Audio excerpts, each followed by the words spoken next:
Здравейте, приятели! В днешното видео ще говорим за една доста често срещана грешка, която мъжете правят в присъствието на жена, която харесват, а тя е именно това да бъдат перфектни.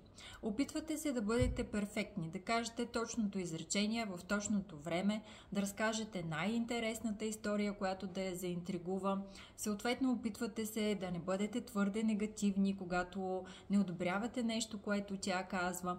И въобще цялото това усещане за перфекционизъм, което доста голяма част от мъжете търсят в присъствието на харесвана от тях жена, е всъщност грешка и най-лошото нещо, което може да направите с нея.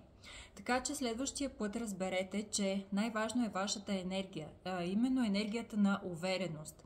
Когато имате тази енергия, когато сте с правилната енергия, тогава всички техники, всички тези опити за перфекционизъм вече не са важни, нямат значение.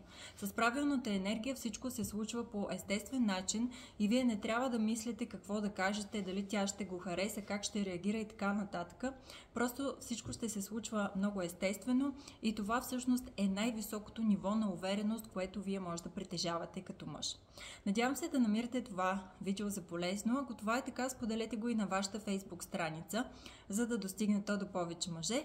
За други подобни видеа последвайте ме на официалната ми Facebook страница Красимира Трифонова Коуч. Там на месенджер може да си запазите час за индивидуална онлайн консултация с мен. А за тези от вас, които все още търсят подходящата партньорка, препоръчвам моят онлайн курс "Как да намерим подходящата за нас партньорка", който може да откриете на официалният ми сайт krasимiratrifonova.com.